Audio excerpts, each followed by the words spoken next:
No matter if points are gained or points are lost, there will be much to discuss. For analysis regarding tonight's Winnipeg Jets game, here are Dave Manouk, Ezra Ginsburg, and your host, Drew Mandel. The Illegal Curve Postgame Show, presented by Play Now, the official sports betting partner of the Winnipeg Jets, starts now.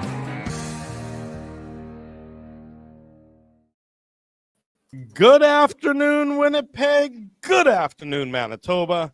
For all those joining us live this afternoon on our YouTube channel and all of our social media platforms, we say good afternoon, universe, and welcome to the Illegal Curve Post-Game Show. With Dave Manouk, with Ezra Ginsburg, I'm your host, Drew Mandel, here to discuss the Winnipeg Jets finishing the 4-game homestand with the 3-1 victory over the Vancouver Canucks, putting a final blow, I would say, in the Canucks playoff hopes, while giving the Jets some breathing room over the Washington Capitals and the Dallas Stars, as the Capitals, in fact, lost to the Buffalo Sabres this afternoon. Ironic, a week ago on this Sunday, the Jets lost to the Sabres, and now the Sabres do a favor for the Winnipeg Jets in defeating the Washington Capitals.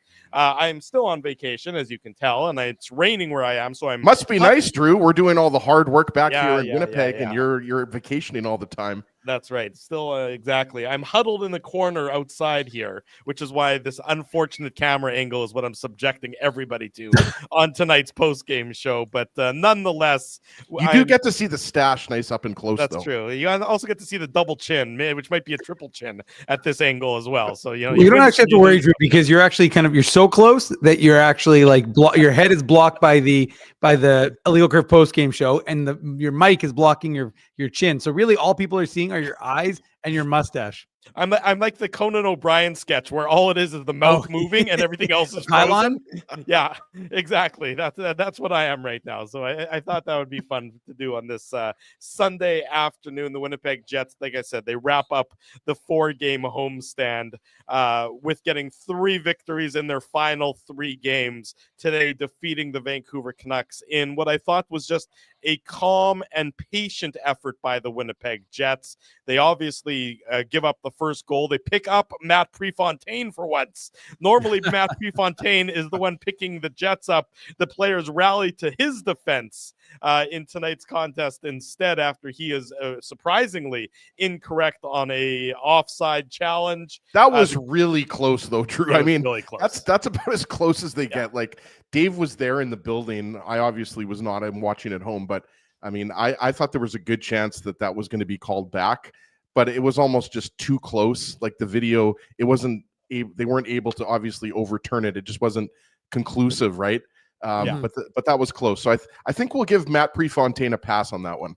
We will give him a pass on. He's usually pretty reliable. In this instance, it was within a whisker that they let it stay on the board. But nonetheless, the Winnipeg Jets just kept with it. They kept at it. They ended up just, I think, overpowering the Vancouver Canucks. They're a better team than Vancouver is. We know, as I mentioned, that Vancouver has had such turmoil this season, fighting for their playoff lives. They need every win possible. But it's sort of funny, as I was watching the game, remember, it was Friday night. Right? I think it was Friday night that Vancouver lost 7-6 in a shootout to Columbus. So you knew it was going to be a complete opposite style game, that they were going to try and find a way to recapture the tight checking or defense first mantra that every coach in the NHL preaches. And for a lot of the game, they were very good at doing that. They were keeping the Jets to the outside. Thatcher Demko was saving everything that was being thrown his way. But to the Jets' credit, they just stayed calm. They stayed patient. They just stayed with it, with their game. And then they became opportunistic when they had the chances. And of course, and we'll get into it in the goal-by-goal recap here, but Cole Perfetti with an absolute highlight reel. There's no question. We were talking about it on Friday. I wasn't sure which goal was going to be the Seagram shot of the game. No. There was no question about it tonight. Cole Perfetti, everyone's been singing his praises for the last month or so, ever since Prickfetti made his appearance on the scene.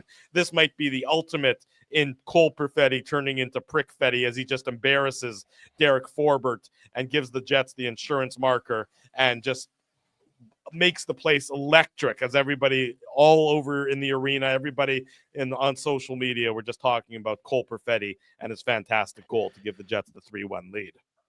Yeah, and Dave, sorry, you took a deep breath there, Dave. So I thought you were going to go, and then I jumped in there. I was just going to quickly say we've got Daryl's comment up right now. Like, I was going to say, not only was that a top 10 goal of the year, maybe a top 10 Jets 2.0 goal of all time. Like, I was going to say top 5 goal this year, top 3 maybe. Obviously, Gabe Velarde's goal was that against the Rangers. I want to say the one where he knocked it down and then he deked the defenseman through the legs. You guys remember which goal I'm talking about, right? So somebody in the chat can hopefully help me out there. Which team that was against? I want to say it was the Rangers. I think it was on the road. But yeah, that's definitely one of the nicest goals that you're going to see. And let's be honest, guys, Dave, before I let you get back in here, I mean, there wasn't a lot for Jets fans to cheer about before Kyle Connor scored in the second period. Like, low event game. And obviously, the Jets got some momentum after the Connor goal. And, they got some momentum after killing that penalty that Luke Shen took, right? But, I mean, that goal by Perfetti was incredible. And, that was kind of a back-breaking goal for Vancouver. They just seemed like, to me, Dave, like a team that was at the end of a 6-game road trip. Like, they could have been a lot more desperate, in my opinion, in this game. They ran out of gas, I would say. That's probably right. Go ahead, Dave. No, I mean, the only thing I was going to say is, to the comment that Ezzy had up about, Perfetti's goal, I was going to say it's a shame that the NHL did a 20-minute video cutting all the once the Jets clinched, after they defeated the Capitals, was it? But the fact is they did this video where it was like 20 minutes of all the highlights. They're going to have to go back and re-edit it in, Ezzy, because Cole Perfetti's goal was incredible. And we haven't seen him score like that sort of goal in it. I mean, that was spectacular. And it almost like he was like, forgot who he was, because he celebrated with the old arms up. And then he was like, oh wait, I'm Cole Perfetti. I can't do that. So he got up and he was a little bit more reserved, but it's a big goal. It was a huge goal. I mean, obviously it broke the hearts of the Canucks, because 2-1, they can still fight back and try and get into it. But just another workmanlike effort by this Jets team. And you knew that they wanted to close up this homestand strong. Connor Hellebuck gets to 43 wins on the season, now just one shy of matching his career high for this franchise of 44, still on pace because of he's continuing to play. So he could. Thank you, by the way, Drew, for adjusting I can see your eyes now. Before we couldn't even see it. Like, we could actually see. Sorry, Dave, but just looking over, like, Drew adjusted his camera. Yes, I know. Half of your face was cut off. I know. I actually approved of it, but unfortunately, one of our friends from the Philippines pointed it out. And so, anyways, but the point is, we're huge in the Philippines, by the way. We are big. But the fact is that Connor Hellebuck gets to 43 wins, one shy, and like I said, it could potentially. Drew, you might have to mute your mic. Got too many birds chirping in the background. But anyways, unless or is that a squirrel? I thought that might be a squirrel. I think it was a bird. It was a bird. Yeah. But anyway, so I love that Drew has the mute. This is the best. Yes, last time it was honking. This time it's birds. Thank you, M Arrow. Someone gave us $2.79 with no comment. That's M Arrow's watching us in the Philippines. Oh, okay, but there was no comment, so I wasn't sure. Because I think he's paying a penalty for noting that Drew's camera wasn't good. It's penance. Yeah, he's paying penance right now. That's great. I think that's the exact amount for a McChicken at McDonald's, so that'll be great. The point I'm making slowly is that Connor Hellebuck is slowly but surely getting to that the Demko Brodeur line, Ezzy. So he's doing something again that we've never seen here, potentially. And the other thing is also Kyle Connor. He's on pace to maintain that he could be the first 100-point player in Jets 2.0 history. He gets a goal and assist in this game, so he gets the 90 points for the second time in his career. So lots happening, and yeah, it was kind of. I mean, again, I was there for the first two periods. It was a bit muted, and Ezzy and I were texting and saying, "Well, this game's not the most riveting of hockey games." And the Jets really, to be honest, you controlled. And I know we're going to get into it, but the Jets controlled the first period, right? The Jets, the Canucks had two shots at like the 17:05 mark and the 17. Like they had two where they were standing in Hellebuck's crease, back-to-back shots. Then they didn't get another shot for 10 minutes. I mean, Pia Suter had the one that went off the crossbar after Logan Stanley gave the puck up in the zone. One of those things that you're going to have to areas that they're going to have to clean up because, again, you don't want to be making those mistakes. But the Jets really did have the control of the play. And obviously, the 5-on-3, the woeful 5-on-3, the Jets are going to start declining those. But ultimately, you like Connor Hellebuck, again, another workmanlike effort from him, workmanlike effort from the team. And as Kevin Sawyer mentioned on the broadcast, everybody seemed to have a piece of that game. Yeah, it was a full team effort, no question about it. So Scott Arniel's media availability is a little delayed. So the post-game availability, because it's jerseys off their back day at the arena. So that's why things are a little bit delayed. So Oh, they're doing that now? Yes, they're doing that right now. They're doing that right after the game. Oh. So that's why everything's a little delayed. All the media availabilities, the players, and then the coaching staff. So let's get into the game, the goal-by-goal recap, which we will then break off when we bring in Scott Arniel with the post-game what do you think? media availability. Drew seems to be rushing things. I'm not so sure we could. We could. If you guys want to go longer, you can. That's fine. We could kibitz a little bit longer. We can kibitz. It's not gonna shorten the show up at all. It's just gonna make it so that that's why we haven't heard from Scott Arniel yet. Normally we would have heard from him by now. It's interesting, Ezzy, because they were doing usually back in the day, the jerseys off our back was the last game of the season. Right. And it's funny because throughout the course of this hockey game, or the first 2 periods that I was at, sorry, I should say, they were announcing, they're saying, oh, hey, we're doing this. But to be honest with you, I actually assumed it was for one of the later games in April. Like that fan appreciation game, which is, I think, the last game. The last game is against Anaheim. It's a Wednesday night, 6 o'clock start. That's fan appreciation game. Yeah, so this is jerseys off your back date. But I assumed it was all kind of interconnected, and they were just going to tell people that, hey, you won. And it was funny but the problem is, like, I don't know. To me, it was a little bit bizarre because if you're not paying attention, how do you get notification that you've won? Because you have to be looking up at the Jumbotron at that time. Anyway, by the way, boys, I'm really looking forward to that Jets Ducks game. That should be a riveting hockey game. The last game of the regular season, Wednesday. I think it's what is that? That's the 19th, Wednesday, April the 19th, if I'm not mistaken.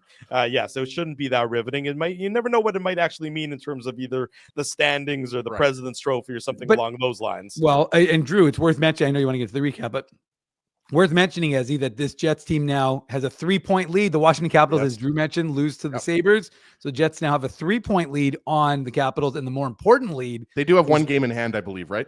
Yes. Yeah. And Washington has one game in hand, and Dallas has one game in hand. Right. You now go back up to 6 points because, if you lose this game, which, after the first period, you're like, what's going on here? Yeah. If you lose this game, Dallas is only 4 back with a game in hand. Now you're back up to that 6-point buffer, really making that, Drew, you want to mention that Boston Pizza night. You should be mentioning it over and over again because that game against Dallas could be a huge one. That's going to be Thursday, April the 13th. Thursday, April the 10th. I got my dates a little wrong here. Thursday, April 13th, that's the Oilers. No. Thursday, April the 10th against the Dallas Stars. We're going to be live at Boston Pizza on Taylor Avenue. So that is where we're going to be for the Illegal Curve live on location watch party and the Illegal Curve live on location post-game show. So be sure to join us for that Thursday, April the 10th, the Jets and the Dallas Stars. The first Jets Stars game was monumental. This one is probably going to be equally as important right before the end of the regular season. The regular season ends on the 9th, on the 13th. Pardon me. I'm getting my dates all confused here. Sorry. The regular season for the Winnipeg Jets, it ends on April. Holy moly, Drew. April the 16th. April the 16th is the regular season finale against the Anaheim Ducks. Drew's on vacation when? Yeah, exactly. April the 10th against Dallas will be at Boston Pizza on Taylor Avenue. So that's where I'm getting a little mixed up. April the 10th, April the 16th. Let's get into the goal-by-goal recap, and then we'll bring in Scott Arniel shortly thereafter as well. The Play Now game recap.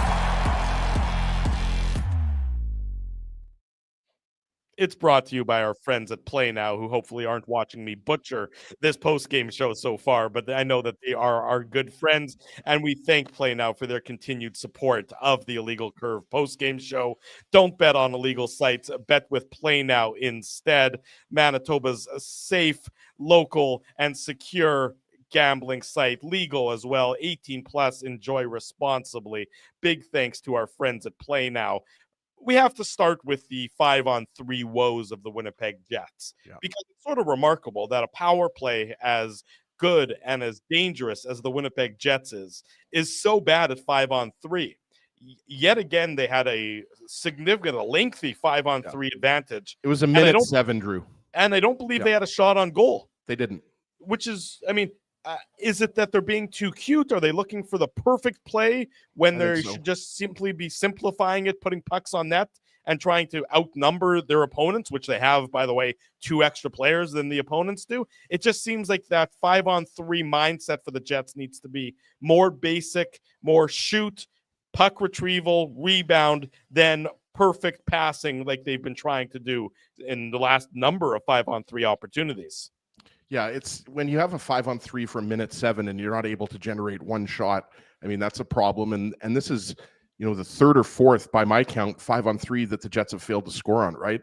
Which is surprising because I think earlier in the season that was an automatic goal. You're going to score on one of those power play opportunities, right? And I think it is, Drew, what you mentioned. I think there's a little bit of a hesitancy to work the puck down low and get some shots either through that bumper slot or just getting a point shot with a high tip, right? I think there's a little bit of that.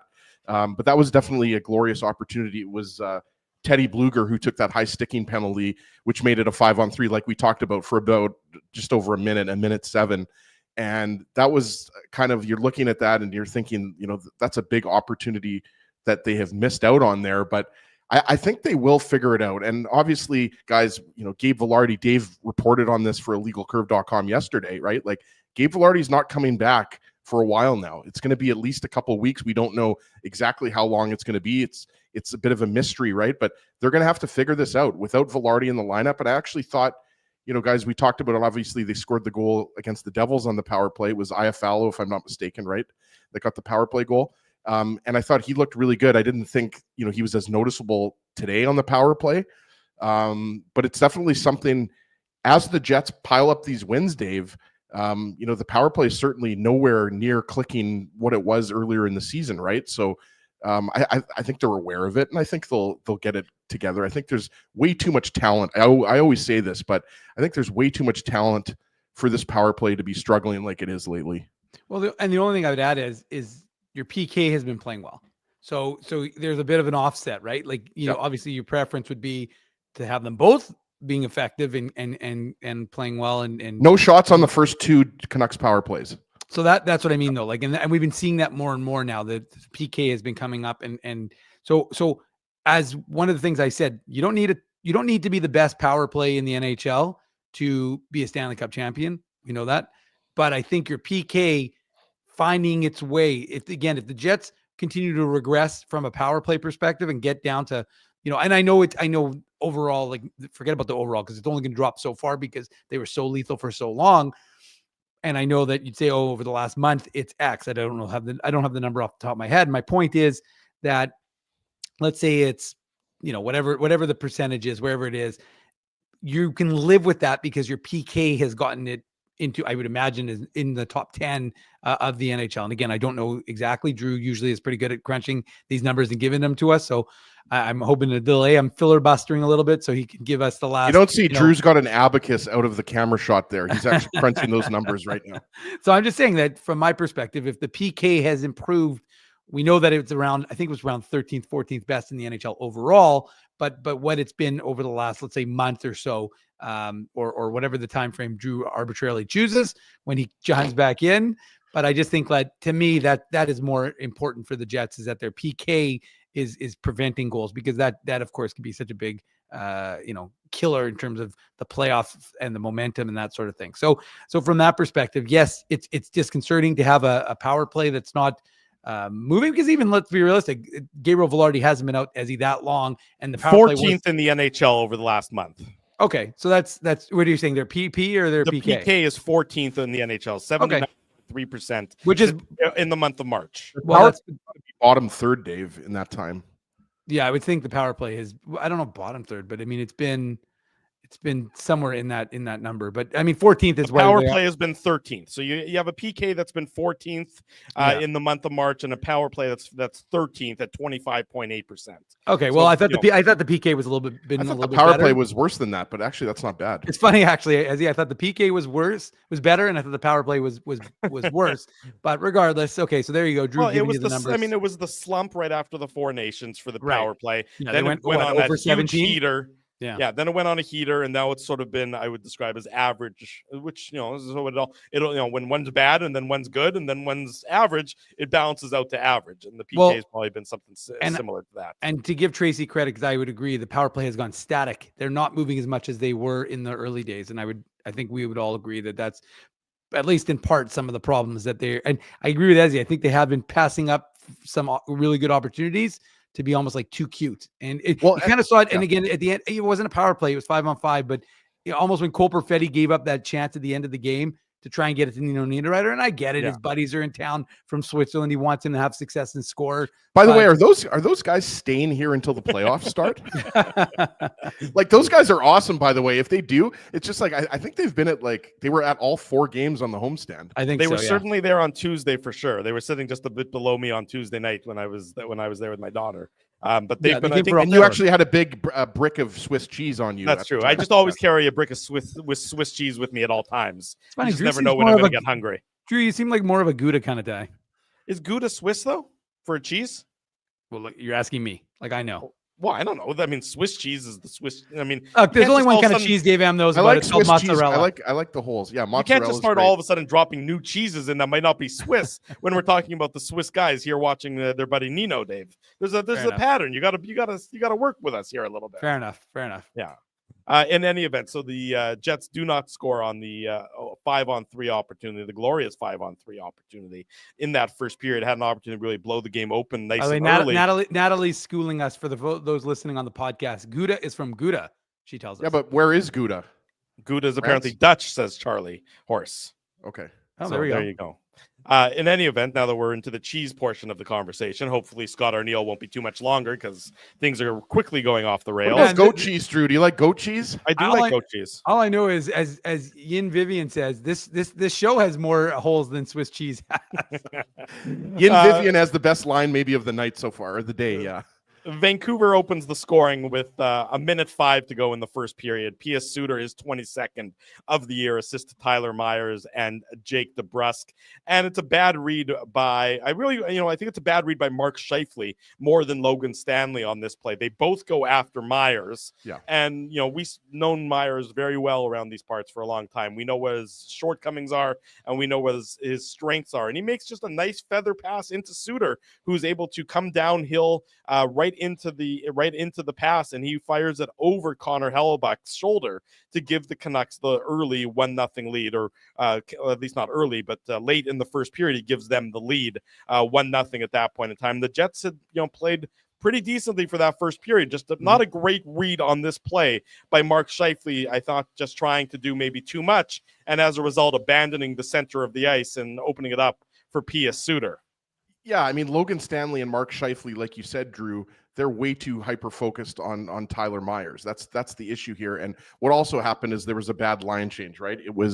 I believe it was, I had it written down Colin here just Miller. to remember. But yeah, it was Colin Miller that goes off the ice. And then Luke Schenn is kind of, he just is out of the play. So I'm not saying that it's Luke Schenn's fault, but it was a bad line change. I think you had Ehlers going off, Dave, at the same time, if I'm not mistaken, right? So you had a couple Jets guys going, but it was just Jake DeBrusk just regrouped the puck at center ice and just gave it over to Myers, and Myers just saw that P.S. Suter was unaccosted heading to the net, and there was nobody around him. So it was a combination of a bad line change and Scheifele and Stanley not identifying that P.S. Suter was streaking to the net, right? So, but to me, Stanley's in a fine position here on Myers. He's in a fine spot. Do we want to see Ken Weeb's head right now, by the way? We're getting ready to bring in Scott Arniel in the from the Matt Frost Media Center, but Kenny was walking in front of the camera, Colby's camera, as he set up a photographer, videographer extraordinaire for us. Just again, not a great read by the Winnipeg Jets, an uncharacteristic defensive breakdown, and Scheifele and Suter just makes no mistake. He's a nice player for Vancouver. He's the kind of guy that he's really sort of blossomed, over the years. He's become a reliable scorer, and he's got 22 on the year now for Vancouver. 22, not bad. There you go. Yeah. So that's really where the first period ends, is that 1-0 for Vancouver, Dave, on that goal by Suter. Yeah, and the only thing I would add is just, as I said, the Jets seemed to have control of the period. It wasn't there wasn't a tremendous amount happening, but the shots were 5-2 at one point. And like I said, the Canucks didn't get their second or third shot, until the 7 minutes were remaining in that period. I agree with your boy Bruce. Smashy that like button. And remember, even if you're not watching us live and you're watching after the fact, you definitely have to come back and watch smash that like button after the fact. We take all smashes, right? But yeah, I mean, this is just an unfortunate play for the for the Jets because and a nice move by Suter. I mean, he just kind of goes inside out. Connor Hellebuyck kind of watches him and then he goes top corner. So, and we should mention, as I said, kind of off the top, was that they did get a chance. Oh, are we gonna? I think we're gonna have the coach here, so we may be done soon. I saw Weber put his little. Here we go. Here's Scott Arniel. Sense of structure. I know you didn't love how it was in Vancouver. Much tighter from your group today. I liked the start of our game until after our power play was over, and then the last 12 minutes of the first wasn't real good. But thought we took the game back over in the second and the third. Played a lot faster, closed a lot quicker, did a lot more of what we needed to do, and it was a really good third for sure. What was the explanation that you got on the coach's channel? It's tricky because when it gets to that point, the camera, the video that we have, it looks offside. But when you touch the next frame, or go back one frame forward, it's amazing how close it is. And obviously, once they started to look at it that long, then we figured that it wasn't going to be a goal. But I mean, it was going to be a goal. But it really, honestly, we thought 100%, that it was offside. But it just comes down. That one honestly was sort of you've seen them lots where sort of the frame of it, and then maybe is this because there was a blade in the air, and was it how far was it? Was it all the way over? Was the puck all the way over? So it was tight. We would have made that call. I would have made that call again. So. And how would you describe the Perfetti goal? Well, yeah, pretty impressive. I'm not sure if that defenseman was ready, expecting him to do that, and then the next part he makes a great move, but then that was a heck of a shot. With the been a couple games of these new forward lines, the Lowry line looks a bit different to the Nemesnikov line. What have you liked about the different elements that your middle six has given you over these last couple games? Yeah, the big thing we've talked about with Lau's line is, with him and Apple and Ehlers, is that they are still facing the other team's, top line. They saw an awful lot of Suter tonight. I thought Apple and those guys. I thought they and Lau, and I thought they were real good in the sense of how physical they were. I thought Lau was real good.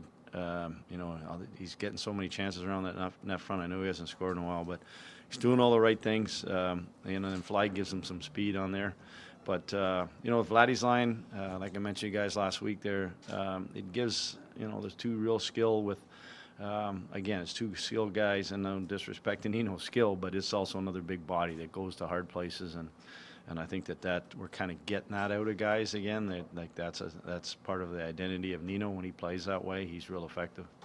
Just one more for me. Seeing Mason Appleton get another goal there. Obviously, there was a bit of a stretch where he wasn't scoring much, 2 goals in his last couple of games or whatnot. What's it like to see a guy like him reward on the score sheet when a lot of his efforts maybe aren't always showing up there? Yeah, I mean they do a lot of the grunt work, and it's hard. Those guys are grinders, and they have to play against the other team's top line, and their first job and their first responsibility is make sure the other team's top guys don't score. And when you can get bonus goals like they did tonight, that's big, and that was against their first line. And I did like the fact that how we scored it, because that is playoff style hockey. Those ones where you got to go in and Lau was in there hacking and whacking first, and then obviously Apple cleaned it up. But he's been consistent for us, and I know the pucks weren't going in, and every player goes through it. You go through a stretch. Some guys, elite guys, maybe don't go through it as long, but at the end of the day, you stick to what you're good at and the details of your game, and like that, you'll come out on the right end of it. There is a moment where Niederreiter got a high deflection. For Demko. Then there's quite a bit of a scrum there. It looks like Cole Perfetti was at the center of it, but some guys could have stepped in and made sure he wasn't, at risk there. What did you see on that particular play? It was a great tip. Start, obviously. I'm not sure what I kind of have an idea. Vladdy kind of started everything. Again, but in a way, it just is some pushing and shoving, but that's our group. We've stuck together, and we've had a lot of those challenges. Whether they're challenge, our top players, or they're challenging our tough guys, whatever. Our guys have done a good job of sticking together, and that's something that we've been preaching for the last few years. Is that that we're everybody on the ice is sticking together every chance we get. I think back comparing almost this time of year to last year, you finished with 8 wins. And some of the under-the-hood numbers are maybe even better with this team than that one in terms of the control of play and things like that. Do you feel like this is a level perhaps even above that? We've been playing at a pretty high level just for 74 games, in my opinion. Like, we've done a really good job of staying away from the low lows. And I think that the way we've just been able to focus and, put a game behind us and move forward to the next one.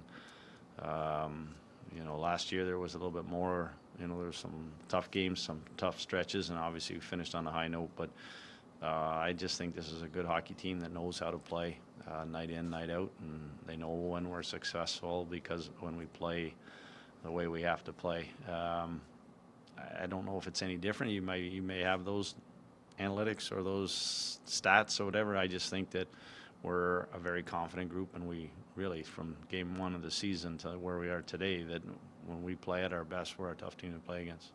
We've asked you about him a bunch because he's been playing well in a lot of ways, but a year ago, Cole Perfetti wasn't an everyday player for you guys, and now he's doing that. He's on quite a stretch here. Is there any one thing, it's tough, but that you can point at in his year-over-year step that makes him who he is now? I think we have talked about him, is that his mental part of it, that he recognizes that he's going to have highs and lows, he's going to have slumps, he's going to be in situations where he's having a bad game or a bad shift or a bad period, and he's been able to get himself out of it this year faster than he's ever been able to. And I think that he's still a young kid. For his first 2 years, he didn't play in the second half of the year, he never played when the games got, and those last 20, 25 games, 30 games, when it's the highest, most pressured situation, he never got to play in those games. And last year was a good 82 games, and he built. I know what happened in the playoffs, he didn't get to play, but at the end of the day, this year, he's been able to really take all those situations and been able to learn from them, grow from them, and help him not to get in sort of situations where he gets himself down or he is his own worst enemy. I think that's probably the area the most, is his maturity mentally has been really strong.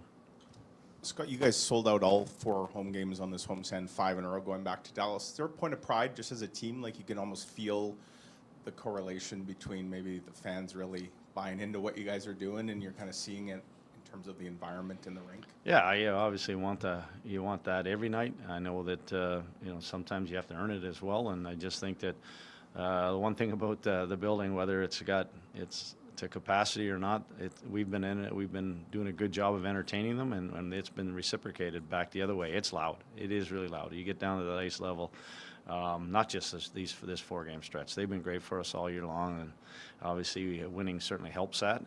But it's a loud building, and we'd like that to continue. Just one final housekeeping one, because I'm not sure if you're off or having an avail tomorrow. Yeah, we're meeting at the airplane tomorrow. Okay. Sorry, Brownie, you're done. I got you. Eric, did baby arrive yet for Eric, or Not still yet, on? no, Okay. not yet. Is the plan though that he will accompany you? We still have a day. Right. Here, so we'll see. Would you consider, like, I'm not sure of Rasmus's status, so would you maybe be considering Rasmus is calling a forward up? Rasmus is kind of back in protocol here, so he won't be coming with us on the road trip. So you probably want to get an extra forward just to bring with you? I'm not volunteering, by the way. We are sort of making sure before we leave tomorrow they're on that airplane. We're going to make sure, because it's a 3-game road trip, that we have enough bodies. Sorry, Yeah. just quickly on 5-on-3, what stood out to you? What do you mean, what stood out? No, I We mean- didn't score. Yeah, there was a couple looks. There's a couple that we just missed. We had some wide. I mean, that seam play to Scheif, it was a hot one. Al had a great look. Fly had a real good chance, and we never got the shots off. It was just sort of buck short and a day late on it. Thanks.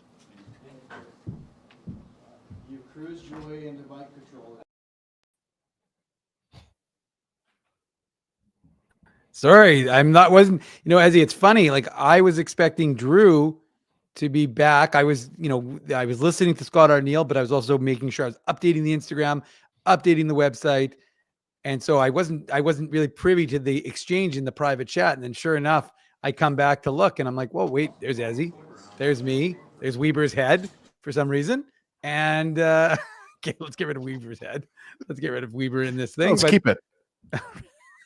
No, people give me that's not nice. Come on, people. It's poor Weber. He doesn't. He's unaware. Let's remove that. But welcome back. This is, of course, the Illegal Curve post-game show where Sans, our host, Drew Mandel, which means I assume the hosting responsibilities. Brendan Matheson, we're going to give him a shout out. Thanks for the donation. I really want AI to stick around. Feel like he and Vladdy have been good mentors for Cole Perfetti. Well, as the aforementioned Ken Wiebe reported, it does sound like the two sides want to get something done before he hits free agency on July 1st. So I was also going to say, Dave, you were getting some tidbits for illegalcurve.com there, right? Like, obviously no update.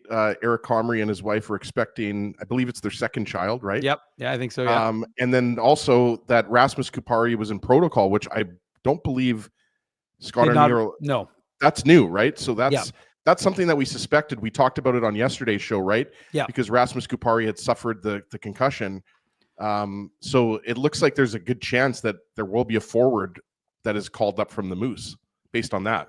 Yeah. And the Moose season, I'm going to spoiler alert if we do a Moose minute, which I'm not sure we will, but the Moose lost yesterday to Rockford, or it lost to the Ice Hogs in Rockford, which basically ends their very slim playoff aspirations. So they are going to have plenty of guys available to get the recall. Probably be someone like, I would imagine, Brad Lambert or Dominic Tonnato, or it depends, I guess, if they want to play. I mean, if the player's not playing, then, it really doesn't matter. Jared Anderson Dolan. Now I think about if they're not going to play, and then you let these guys play the last few games for the Moose this week with Laval in town. We'll have tickets to give away for that, but we'll keep things going. Of course, this feels a little disjointed. If you're just joining us, this is the Illegal Curve post game show.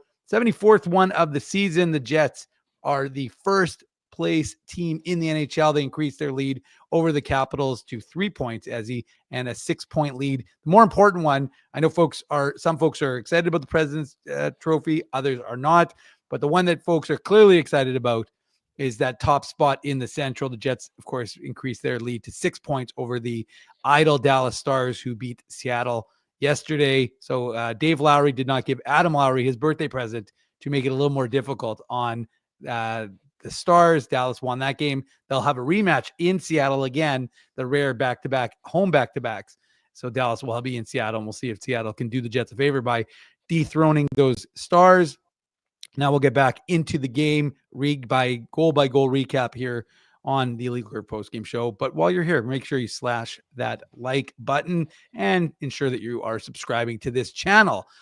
Well, we talked about the first goal by those Vancouver Canucks, Ezzy. So we'll get into the first goal by the Winnipeg Jets. And you and I were just before Scott Arniel walked up to the podium in the Matt Frost Media Center. You and I were talking about the fact that we had been texting. We've been saying this game is not very exciting. It's low event, not a lot happening. And just before you text me, I thought, boy, the Jets could really use a goal to get this crowd into it, because sure, it's a good crowd, but there's not a lot for them to celebrate, not a lot for them to get excited about.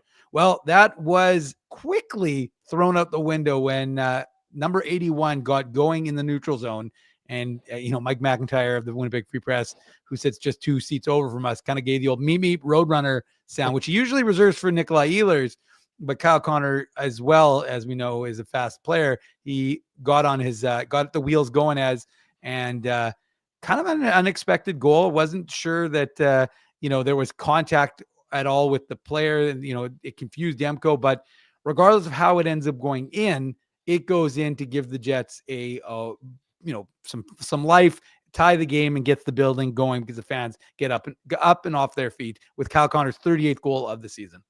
Right. And this goal really was all Kyle Connor, right? Like, it's not like there was like a beautiful assist on this goal. Like, this is really all created from Kyle Connor's speed. And like you mentioned, Dave, like, it was a 1-on-2, right? So you had Jake DeBrusk back, and I believe it was Derek Forbert, who didn't have a very strong game. But like you said, Forbert looked like he got a little piece of the stick that might have caused a little bit of confusion for Demko. But I think it's just a smart realization that Kyle Connor had the speed, and he had enough of a gap that he could get a nice shot off.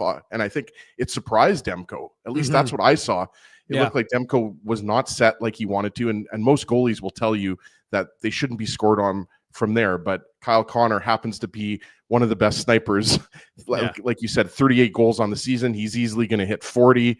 It would be nice to see him get up to 45. I think 50 is going to be tough for him this year, Dave, at this point. But yeah, I mean, this is all Kyle Connor. Like you said, like Scheifele gets him the puck in the neutral zone, and then he just takes over, and just that quick release. We've talked about it so many times. We've talked about with Kevin Sawyer and others. It's just so hard for goalies to read. So I think just, again, another example of how Kyle Connor is able to read a situation. And even though it's a 1-on-2, instead of maybe, putting the puck in the corner and chasing it himself, he decides to put on net. So you got to love that shoot first mentality. Not only that he's had in this game, but he's had for the majority of his career, right? Like, we know Kyle Connor is an offensive minded player. But like you said, at this point in the game, there wasn't a lot of cheering coming from Jets fans. Not a lot of, we talked about it, not a high event game from that point, but obviously, that was a huge goal because it opened things up a little bit. It was a little bit of a stingy second period, Dave. It wasn't exactly, the most exciting brand of hockey, but again, that might have something to do with it being an afternoon game or just the type of game it was. But real nice shot by Connor. And as pointed out by Matt Hyman, dad's strength, and that one probably gets saved, but he's got the dad strength. Congrats to Kyle Connor, who had his first child the other day. Well, he and his wife had the first child, and he's a new father. So he had. By the way, should we go live to St. Boniface Hospital to see if Eric Comrie's wife is giving birth to their second child? Yeah, there seems to be a lot of consternation as to whether Eric Comrie will be on the plane tomorrow as the Jets head west to Los Angeles, where they'll kick off. I think it's 3 on the road, starting with the Kings, then to Vegas, and then I believe they conclude in Utah. So we'll see what happens there. But and again, that is why you stay tuned to illegalcurve.com, your source for all the latest Jets and Moose news. They might have said practice is canceled. I'll still be at practice, as it'll be Moose practice covering. So I'll let you know, actually. See, the Jets won't want that out there, but I'll be at Moose practice. So I'll be able to let the people know which forwards are present and whether Chris Driedger or Dom DiVincentis are present and available. And if they're not, well, then you'll know which guys are getting the recall. So the Jets are now in a tie game. But the only other thing that I thought happened, and I recorded it because, as you were at the Devils game, so you got a chance to appreciate it. But the celebrity lookalike, got to give credit to the Jets folks, because they had a good one today. They had a guy who looked just like Jack Black. And, sometimes people don't play along. They get annoyed that they're being compared to somebody else. But shout out to the Jets, people, Kal Bahari and his crew in the video section of the press box, because they picked out a fan. And if you didn't see it, we've got it on the Illegal Crib Instagram. So the fan played along, and it was pretty funny.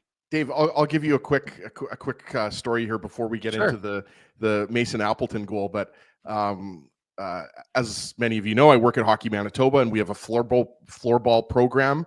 For those who don't know, floorball is very similar to floor hockey. Like, just look it up. It's like floor hockey, but lighter sticks. You use wiffle balls. But we go to schools around the city, and this is a true story. Last year, we were at George V School, which is in the North End. It's an elementary school. Yeah. And multiple kids were calling me Jack Black. Not like one or two kids. Like, there were, like, I would say 4 or 5 kids that were going up to me and pointing at me and saying that I look like Jack Black. So, I mean, I'm going to take that as a compliment, Dave, because I love Jack Black. He's hilarious. Okay. One of my favorite movies is Orange County. I don't know if you remember that movie with Colin Hanks, Tom Hanks' kid. Oh, yeah, I remember. I think it was called Orange County, wasn't it? It was definitely not called Orange County, for the record, because I was like, I know the movie you're talking about, but I don't think it was called Orange County. Wasn't that a TV show? Okay, hold on. Let me look it up here. You might be right, actually, Ezzy. Maybe it is. No, it was Orange County, wasn't it? Yeah, it was Orange County, the movie where Colin Hanks tries to get into a university and then they can't. So then they go to the university and try to, like, convince the whoever, the dean of admissions. Yeah, Orange County. That's the movie. Wow. All right. I stand corrected by correcting you, and I was incorrect. Dave, we'll watch it sometime together. Why don't we watch it right now? Yeah. Put it on. We're not doing anything. We're not like chatting with everyone on the show. Yeah. Sorry, everyone. We'll keep things. Look, we already diverged this conversation talking about the different types of cheeses. Alpha Dog got our back. He knows what movie it is. But anyways, let's keep things rolling, as we don't want to lose the audience. So Jets 2-1 all. And it was funny. I kind of said to one of the guys, I think it was Mike actually, or maybe it was Judy, in the press box, and I said, well, it's 1-1. Do you think these teams are going to play for overtime? Because, both teams need points, right? Even though the Jets are where they are, couldn't afford to lose and allow Dallas to have that opportunity to make it a 2-point deficit. So they were in need of points. And of course, the Vancouver Canucks, because look, we had Jeremy Rutherford on. If you didn't check it out, make sure you watch the Illegal Curve Hockey Show from yesterday. It was a really good one. Sorry, by the way, Dave, I have to do some housekeeping here. Lanny is pointing out George V is in Elmwood. You're right. Oh. That is not the North End. And Dave M, by the way, is the one who gives us street cred because he actually is from the North End, as opposed to me, who grew up on the mean streets of River Heights. The not so mean streets of the River Heights. You're absolutely right. It is technically Elmwood, not the North End. So sorry about that, Lanny. All righty. Well, that's okay. They ain't mad at you. But the Jets, of course, like I said, and the Canucks, because we had Jeremy Rutherford on. So if you didn't get a chance to listen to that interview with Jeremy, real interesting insight as to what's going on with the Blues. And it was funny because one of the things I said to we talked about in our discussion yesterday was, well, maybe the strength of schedule has, because one of the comments, I don't remember which commenter put it up there, but or who made the comment specifically, but they said, well, they beat the Predators 3 times and they beat maybe some weaker opponents. Well, yesterday in Colorado, they didn't beat a weaker opponent. They went in and beat the Colorado Avalanche 2-1. And I think Colorado had a total of 3 rush chances against those St. Louis Blues. But the St. Louis Blues don't look like they're going to be the Jets' problem, because I suspect they'll end up as the first wild card team based on how they're playing. And it most likely looks like the Minnesota Wild potentially are going to. But my point about this game is the Vancouver Canucks desperately needed this, at least 1, but really 2 points, because even though they have games in hand on the teams they're chasing, they're on the outside looking in, as are the Calgary Flames, who lost in overtime yesterday to the Oilers, which, by the way, was a good overtime. I don't know if you saw it, but the fact of the matter is, okay, it was pretty good overtime. Leon Draisaitl scored his second goal of the game to get to 51. But the Jets into the third period, when Mason Appleton, the Jets, nice play, go to the front of the net, get rewarded. Nikolai Ehlers with a little bit of a slick move, fires it in front. And when you've got a guy as big as Adam Lowry causing havoc in front, and then Mason Appleton joins them to create a little more chaos, they are able to put that puck into the back of the net. It's turned out to be the game-winning goal. And his 10th goal, I believe I saw someone say it was he's the 12th player now into double digits in scoring for the Winnipeg Jets. So again, a team that scores a lot, doesn't give up a lot of goals, and Mason Appleton makes it a 2-1 game. And I just wanted to mention one thing, Dave, because if I don't, then the note that I took is just going to sit there and it's never going to get mentioned. Sure. But I wanted just to go back to the second period, because you were obviously there and you'll remember this. There was a partial breakaway by Connor Garland, and Colin Miller broke it up. I just wanted to mention really that nice play. Yeah, I wanted to mention that really nice play because obviously there were not a lot of goals in this game, right? So, we have to talk about something, right, Dave? But no, I just thought Colin Miller, obviously, he gets an assist, a secondary assist on Kyle Connor, the first goal. But obviously, nobody's really going to remember that. So I just wanted to give Colin Miller a shout out, because I think, it's going to be interesting, as you reported, right? Neil Pionk's getting closer.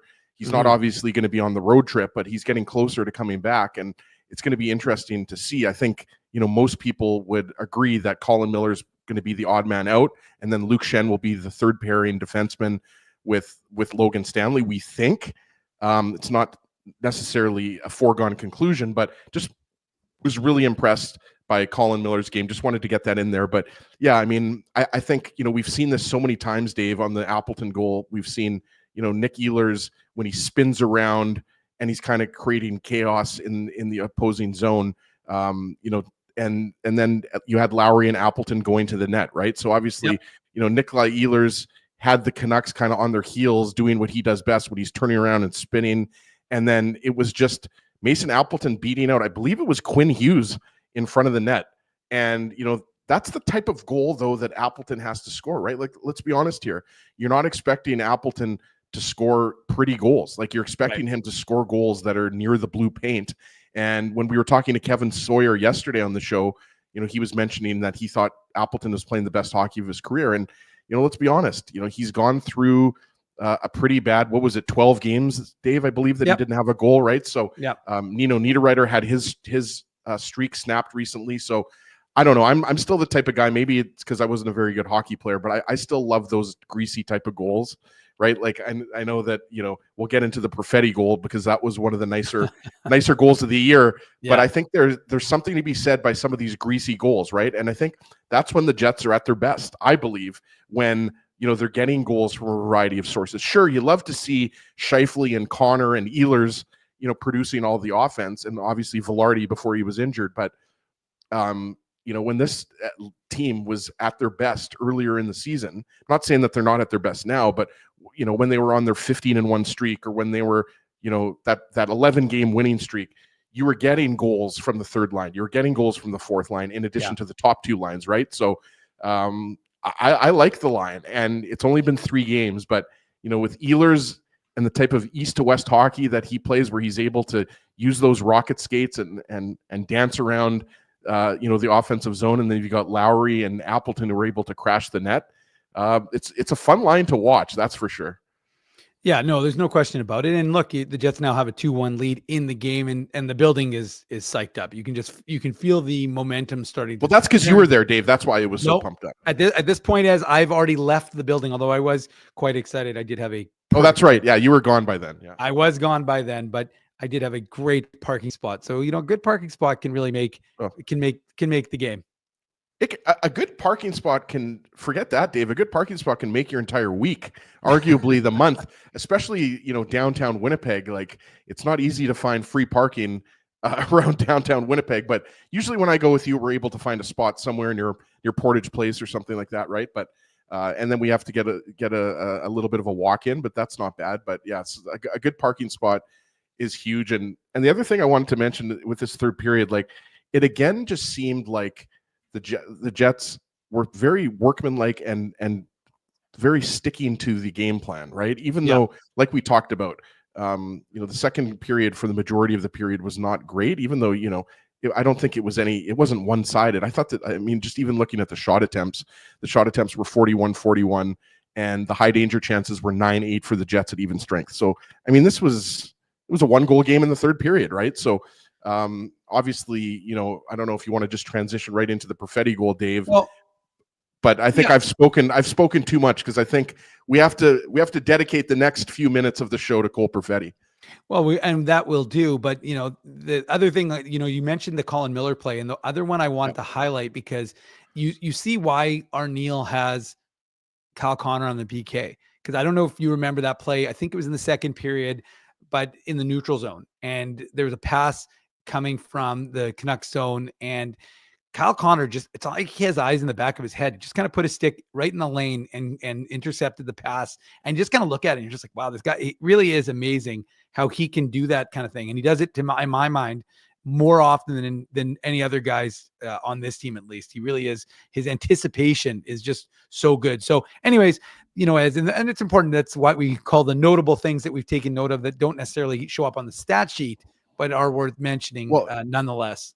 Yeah, and there was also, before we touch on the Perfetti goal, because I think this is worth mentioning here, like, this was not, a busy night for a busy afternoon for Connor Hellebuck, but he made that big save. There was a 2-on-1 on Teddy Bluger, if you remember, right? I do. So, it saves like that. Like, that happened shortly before Cole Perfetti goes in and does what we're going to talk about right away, right? So, it's things like that. Like, you just get used to Connor Hellebuck making saves like that, but that was a tough save, and obviously changes the outcome of this game. Instead of the Canucks being down 2 goals, obviously they'd be tied up. So just wanted to get that in there as well, that it wasn't a super shot heavy afternoon for Hellebuck. He still had to make a few good saves. Well, although the one save he didn't make was when one of the Canucks players went right through his 5-hole. And I put that one out on social media. I kind of joked. I said Connor Hellebuck has to really protect his 5-hole a little bit better, because it really, the one, it was in the first period. I don't remember which player it was, as got dumped through him, and he just kind of lifted his leg. He's like, no, I don't think so. And I'm not stopping you. And he went right through him and into the back of the Jets net. But you are right. We do have to mention, and of course, we have to give thanks to our friends at Seagram's, because this Cole Perfetti goal, his 16th of the season, was in fact the Seagram's. The Seagram's shot of the game.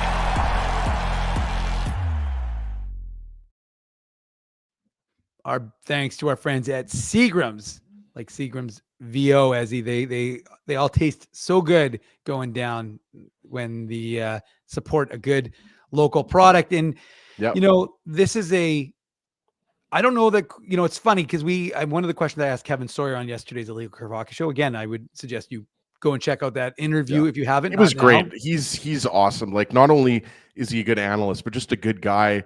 And I mean, he was bringing it yesterday, not only talking about the Jets, Dave, but we were talking about his time in the NHL. We were talking about that 2003 Stanley Cup final between the Ducks and Devils, right? So if you didn't hear it yesterday, definitely check it out. And one of the questions I asked him was just about Cole Perfetti, and coincidentally, the Laval Rocket will be in town to face the Manitoba Moose on Tuesday and Wednesday. They are currently coached by Pascal Vincent. They're one of the top teams in the AHL, former Moose coach, of course. And he, one of the things he talked about, and one of the things I brought up with Kevin, was this idea that Cole Perfetti needed to adjust and needed to learn how to use his body, but also figure out the league. And last year, he wasn't in every game. This year, he's played every single game for the Winnipeg Jets. And that's such a huge difference, a testament to the work he's put in. And even this year, we've seen as a progression. And whether we joke about Perfetti, I mean, it does seem to be since that time when he scored his hat trick. Who was that against? Was that against? I'm trying to remember which team was that against. I want to say Colorado, but I don't think it was Colorado. Was it? It was. Come on, folks.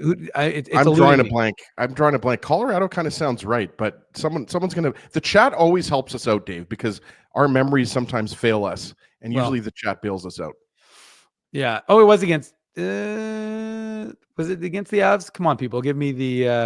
How come we haven't seen anybody give us the answer, Ezzy? I'm waiting. Oh, it was against Utah. It was against Utah. Sorry, folks. Okay, I did my own research while I was waiting for. Nope, Stu Smith, wrong. It was against the Utah Hockey Club. No.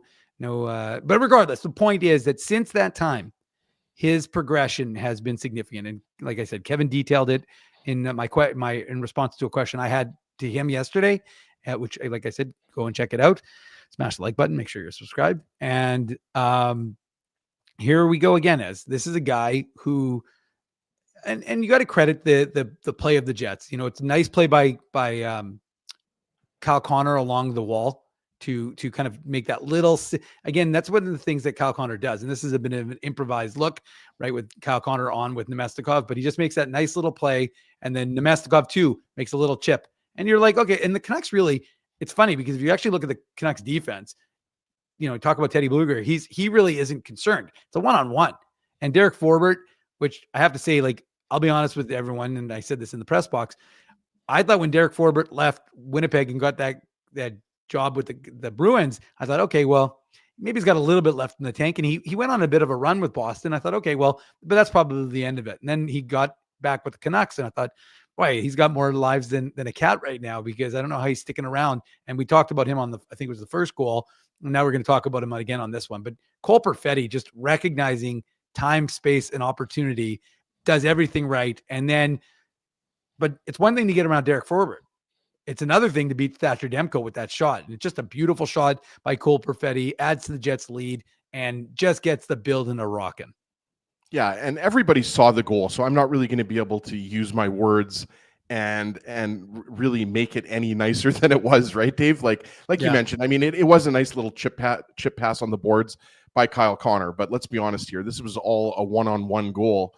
And he absolutely posterizes Derek Forbort. There's really nothing else you can say. He absolutely burns him. And good on Cole Perfetti for realizing that he was in a position to toe drag Forbort there and put it through his legs. But you're absolutely right. I mean, he goes blocker side, top corner on Thatcher Demko. So the shot is almost equally as impressive as the toe drag on Forbort, right? But I mean, it's like you said, Dave, talking about Cole Perfetti, it's just we're continuing to see the evolution in his game, right? The confidence in his game to do things like that, right? And, Scott Arniel mentioned it in his post-game presser, right? Talking about how Perfetti was a healthy scratch during last year's playoffs, right?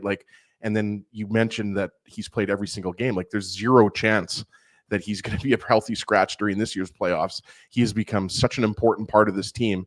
He was always an important part of the team, but he was just going through struggles. And that's when you have to remind yourself, he's only 23 years old, right? And he's only going to get better with age. So just an incredible goal, like an electric goal, like we talked about earlier. I wasn't in the building and you had gone home, Dave, but I can only imagine the pop that there was at Canada Life Center after that goal, because that's just a goal scorer's goal. Like there aren't a lot of guys in the league that can do that. And Derek Forbert's a veteran defenseman, but man, was he posterized. And much to the Jets fans' satisfaction, Perfetti remains red hot. And even though, he's on a new look line, he continues to produce. And I think, again, that's a testament to the fact that the Jets this year have been such a resilient team that if one or two guys are out of the lineup, which obviously the Jets have a couple regulars out of the lineup right now, they're able to, still continue a same level of play. And just, I mean, Velarde's goal against the Rangers is, I'm not going to say that was the nicest, Dave. I'm going to say that's number 2 nicest goal of the year. Well, I mean, it's hard not to, I mean, again, we'll have to go back and look at them, and, we have a little bit of recency bias because we're right there, we're watching it tonight. But I mean, it was, again, I think it's just more of a statement. And again, like, I love the very muted, the big celebration, Ezzy, and then he goes back to Cole Perfetti. I love it. I love it. Again, and I saw it on the broadcast, and it's one of the things they're talking about. There's so many guys on this team who are getting to career highs. And we know that Cole Perfetti has already hit a career high in terms of his production, but it's not lost that again, he's producing in a way that is not, there's no cheating of the game, I guess is the way I'd look at it. Right. He's playing in the tough areas. There was one shift in the first period, I thought, where he kind of went into the, I think there were 3 guys all along the wall, and, he may have shied away from that previously, but not now. And again, that's also part of why this Jet team is having success, because you're having guys like Cole Perfetti take that step, that progression in their game. And, we've watched him for 4 or 5 years now since the Jets drafted him back in 2020 as the 10th overall pick. Yep. But it's just another, again, feather in the cap of the coaching staff to have patience with a young player and say he's going to get there eventually. And again, this is one of those guys you needed to blossom, if you will, and to get to that next step. So Cole Perfetti makes it a 3-1 game and gives folks like us plenty to talk about. Plenty of folks in the chat, of course, have lots to talk about because of that highlight reel goal from Cole Perfetti.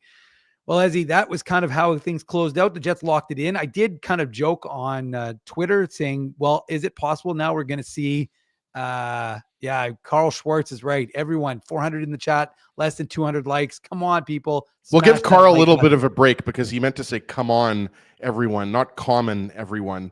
Well, but what he's trying to do is he's trying to rally the troops here and get some more likes. And that's what we like to see, Dave. Like we have 200 likes now. Let's have 300 by the end of the show. 400. Well, let's go for it, man.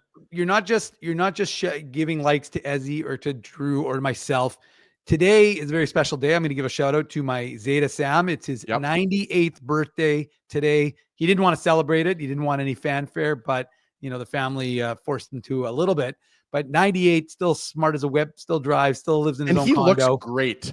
Like for 98 years old, like he is looking great, Dave. And so I will echo what you said. Happy birthday to Zeta Sam. There you go. So you're not just smashing the like button for Drew, Ezzy, and myself. You're smashing it for my Zeta Sam, wishing him a happy 98th birthday. I told him, I'm like, Zeta, you're now 6 months older than Bob. My Baba and Shirley, his wife, is 97 and a half. So it's a period of time where he's 6 months older than my Baba, but eventually they'll get to that same spot. So at 98, still doing great, and still able to help me around the house. It's amazing what this guy can do. Thank you, everyone, for giving my Zeta some shout outs. And again, smash that like button for my Zeta. He'll appreciate it. Well, I don't know if he'll appreciate it, but I would appreciate it on his behalf. Thank you, Flying Dukes. Anyways, we'll head to commercial break. Thank our sponsors for their sponsorship. We thank all of you, of course, for joining us each and every time we hit that go live button. We'll be back after these words from our sponsors. We want to thank you for not betting with Play Now and choosing our illegal gambling sites instead. Because we couldn't afford things like this without your money. So much of your money. Now you might have questions like, do our profits benefit your community? No. Or bet with Play Now, Manitoba's local legal and secure gambling site. Dining, entertainment, parking, and convenience, all in one spot. City Place is located in the heart of downtown Winnipeg, attached to the Canada Life Centre. Whether you're working, living, or out for a night in the downtown, make City Place your go-to destination before or after the fun finds you. Lunchtime, game time, anytime, visit City Place at 333 St. Mary Avenue, next to Canada Life Centre. Holt Dental, the new official dentist of Illegal Curve, has a philosophy rooted in two unyielding principles: genuinely caring about patients and providing outstanding service. Being a patient of Holt Dental means more than just checkups and treatments. It's taking the time to listen and talk to each patient so they can achieve the best long-term health, functionality, and aesthetics for their teeth, mouth, and gums. Conveniently located at Grant Park Festival on Taylor Avenue, Holt Dental is dentistry of the highest quality in a comfortable and relaxed environment. For more information, visit holtdental.ca. Oh, and there's plenty of free parking at the front door, too. Celebrating its 40th year as Winnipeg's home for stand-up comedy, Rumors Restaurant and Comedy Club has recently been named Canada's top comedy club and a top 5 comedy club in North America. From birthday parties to date nights to fundraisers and everything in between, Rumors is your destination for the best and most affordable live entertainment Winnipeg has to offer. For more information on upcoming shows, Rumors' incredible promotions, and to purchase tickets, visit rumorscomedyclub.com. So you're a pizza person, you married a wing person, but somehow your kids are salad people. You can't pick your fam, but you can pick your BP meal deal, starting from $18.99 for takeout or delivery at bostonpizza.com.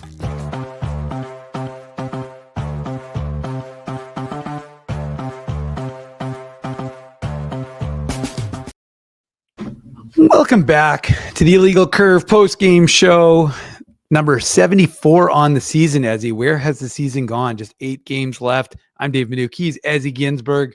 We're here to close things out with the Jets winning yet again. 51 wins on the season for this Jets team that just doesn't want to lose any games. That's 3 in a row if you're keeping track at home. And there's a lot of joy in Joyland that like I said, that the Jets are maintaining their edge on Dallas. And, it's funny because someone was saying, oh, the strength of schedule. I said, well, the strength of schedule is not going to matter if the Jets keep winning, right? Because the Jets do have that edge over the Dallas Stars. So, any final thoughts from tonight's game or from, like you said, you corrected yourself. I'm going to correct myself from this afternoon's game. And, like I said, a very successful. It's the evening now, by the way, Dave. It is now the evening. Yes, it is 6 o'clock. That's when the evening starts. It does not start at 5. It does not start at 5:30. And our boy Brent Bellamy, you just took the comment off, but he said if the Jets go 500 in their last 8 games, then Dallas needs to go 8-1. So that's why. Right. It's going to be very difficult for the Stars to pass the Jets, which we've been saying for the last couple of weeks, right? Even though Dallas just keeps winning. So right now the focus for the Jets is just keep winning. And hopefully that means that you're going to win the President's Trophy and then you're going to have home ice throughout. And, I think we have to just pause for a second and think about this, because no Jets 1.0 or 2.0 team has ever won the President's Trophy. Exactly. So this is history. So I realize some people are minimizing it, but can't you just really simplify it down, Dave, to, if you have a chance to win the President's Trophy, shouldn't you do it to ensure home ice throughout? Like, obviously, if the Jets finish 2nd overall in the league, but they have home ice for the first 3 rounds, that's still going to be pretty good. But I think you want to, if you have an opportunity, which the Jets obviously do now, being 3 points up on the Capitals, even though they've played an extra game, there's a really good chance they can win this President's Trophy. So I do think it would be pretty special still to win the President's Trophy, even though we know the hardware that the Jets want is Lord Stanley's Grail, right? So just wanted to put that in perspective. And I think overall just impressed with this homestand, right? Because it obviously didn't start off well losing to the Sabres, but I mean, the win against the Capitals was obviously huge, arguably the biggest game of the year at Canada Life Center.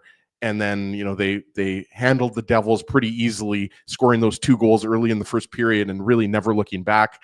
And then today, I thought that they fought through a little bit of malaise, if you want to call it that, Dave. Sure. A little bit of a slower hockey game, a little more low event, but they stuck with it. Started off with the Kyle Connor goal, got a greasy goal by Mason Appleton, and then obviously the Seagram shot of the game tonight, Cole Perfetti with one of the nicer goals of the year. So a really impressive homestand, and it's not going to be an easy road trip because you're going up against 2 playoff teams in LA and Vegas, right?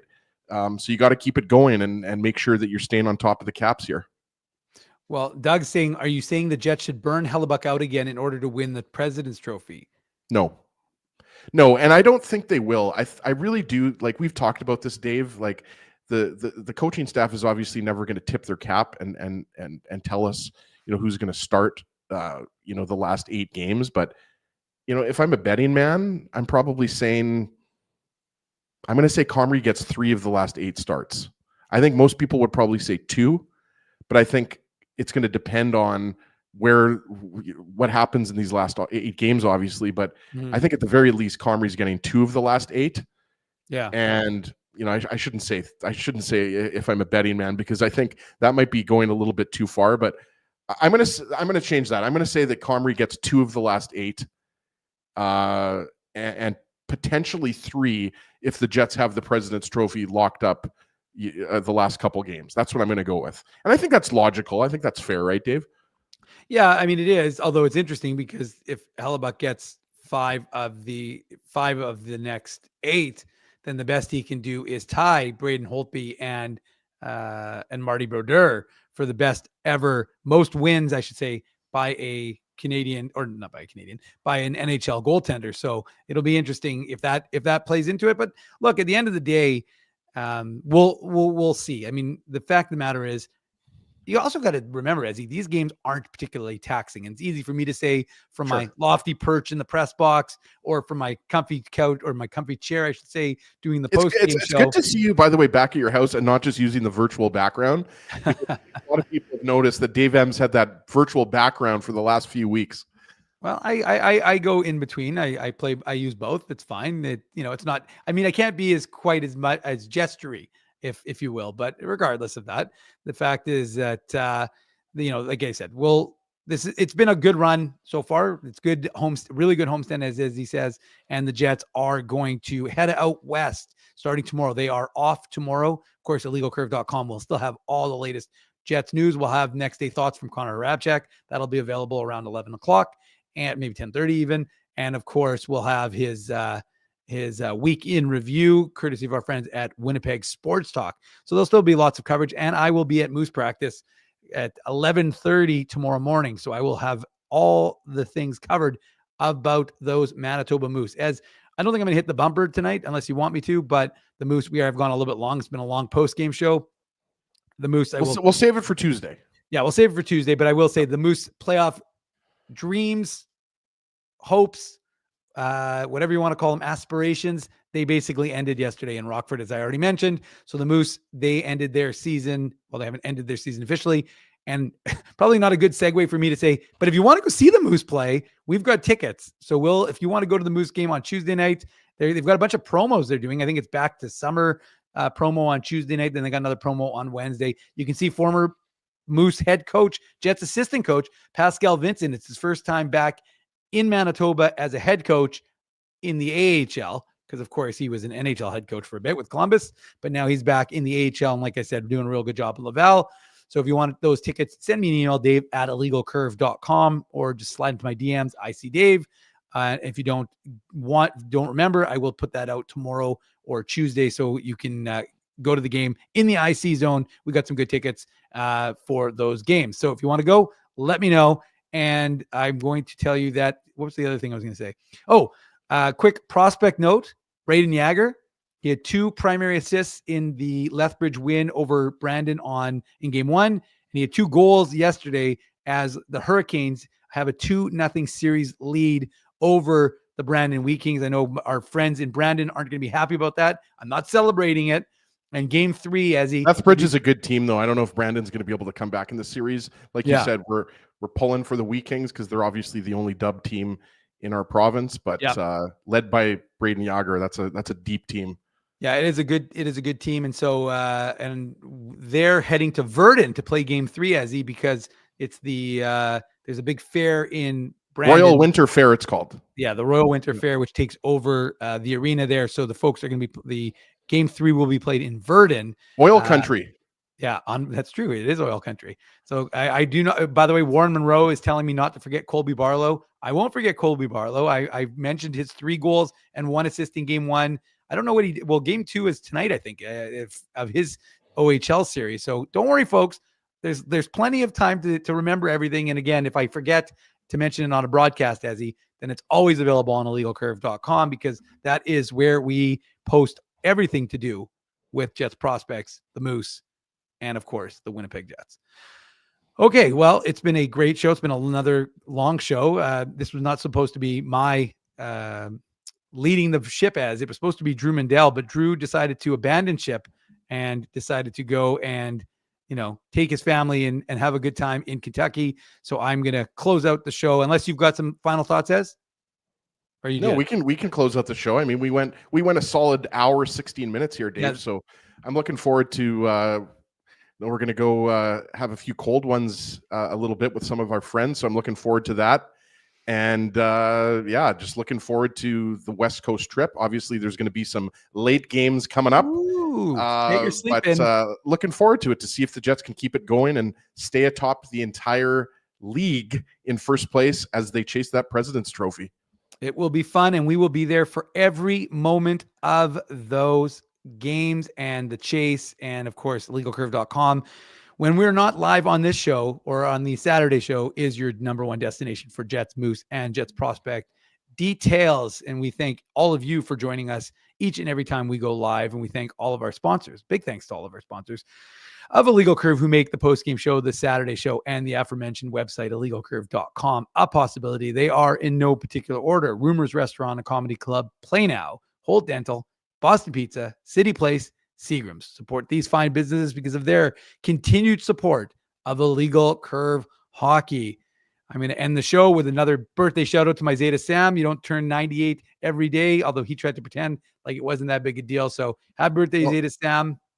Yeah, I wanted to give a shout out. I wasn't on the show a couple weeks back, but Sean Jacob, one of the biggest fans of Illegal Curve, one of our biggest supporters, turned 55 recently. So to Sean Jacob, we call him Damone. Happy birthday, obviously belated. It was a couple of weeks ago, but because I didn't get a shout out in for Sean, I'm going to do it now. So happy 55th. Hopefully he's listening or watching to us in the Interlake.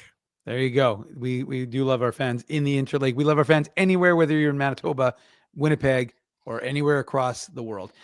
Okay, it's been another great show. We appreciate you joining us here after every single time we go live. This has been another Illegal Curve post-game show. I'm Dave Manu. He's Ezzy Ginsburg. We'll be back in action, late in action, Tuesday night, technically Wednesday morning, when the Jets take on the LA Kings.